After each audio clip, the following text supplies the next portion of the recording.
It's important to recognize that you fall to the level of your normal.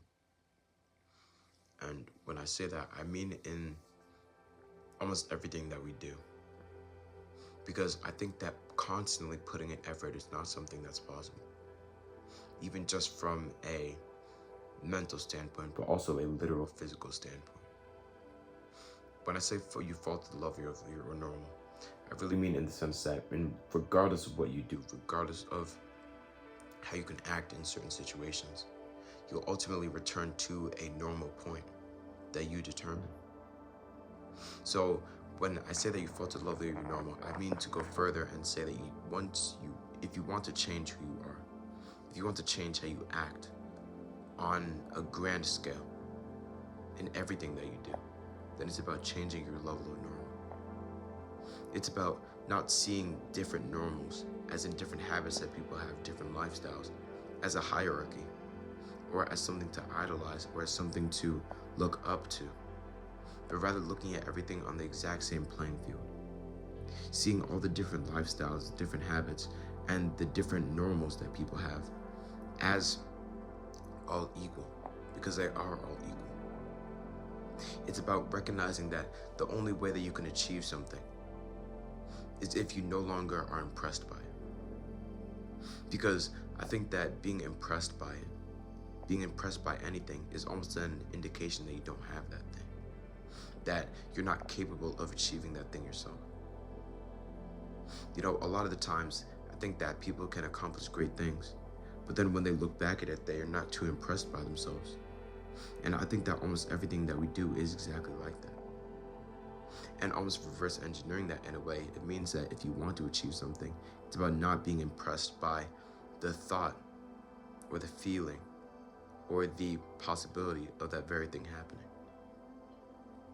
If you fall to the level of your normal, and then every normal, like I said, is exactly the same, or at least is not in a hierarchy, but rather an open plane, then you then gain the ability to change your level of normal at any point in time.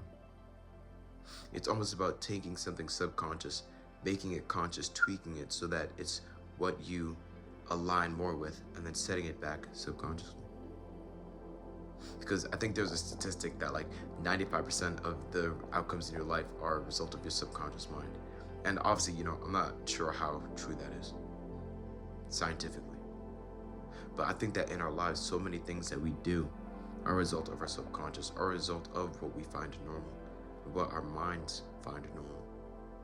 So if you truly want to substantiate change in your life, if you truly want to gain habits, if you truly want to break habits, it's about setting a new normal, where those habits either did substantiate themselves or don't substantiate themselves, depending on whether you want to build or break habits. And I think a big part of that is your emotion. It's about the emotional conviction that you have, or the emotion that you think is possible when gaining something. When I say that you shouldn't be impressed by anything, I mean a lot of it in an emotional and a feeling sense. In the sense that if you want something because you think it'll give you a certain feeling, then that's an indication that you don't have it. And it's about not being impressed, not thinking that you're going to feel different, not believing that you will feel different than you could right now once you gain that thing. Because thinking that you're going to feel different is almost implying that there's a difference between you and then you when you have whatever it is that you want. And that means that you don't have it right now. So it's almost about substantiating those emotions for yourself in the present moment. Anything that you could possibly feel. And once you have what you want, it's about substantiating that feeling now. And substantiating it in such a way that honestly to yourself, you recognize that it's no longer something that you want. It's no longer something that makes such the grandest difference in the world whether you had it or not. Because I think that once there's no difference between you having it and you not having it, that's when it begins to substantiate itself in your life. Because then there's no resistance, there's no barrier to cross, there's no difference between you now and you having what it is that you want.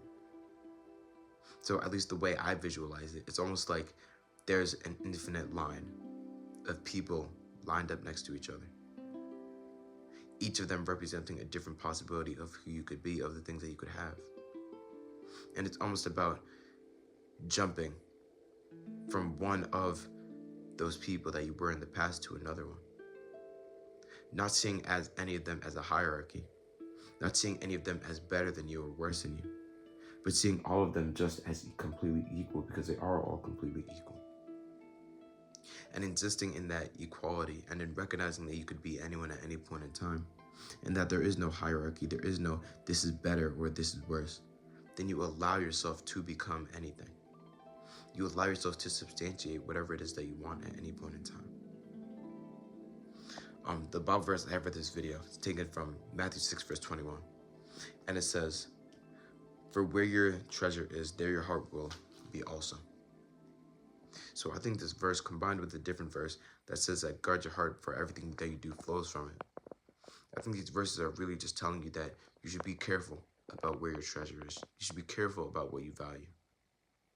Because if you're constantly valuing things, if you're constantly idolizing things that are not of God, that are of the things of this world, then your heart will be there as well. And you'll never truly be able to obtain those things. You'll never truly be able to substantiate anything permanent. Because the things of this world are temporary. They're not going to last forever. And outside of yourself, you don't really want those things. You just want the feeling of having them. Because at the end of the day, that car is just that car. The house is just that house. It's just a piece of metal or a brick. None of those things truly matter. It's about setting your sights above. It's about recognizing that there is nothing to idolize. There is nothing to be impressed by. And once you let go of that feeling of this is better than what I currently have, and once you start substantiating the feeling of having, that's when you begin to almost gain everything. I took something from this video, and thank you for watching.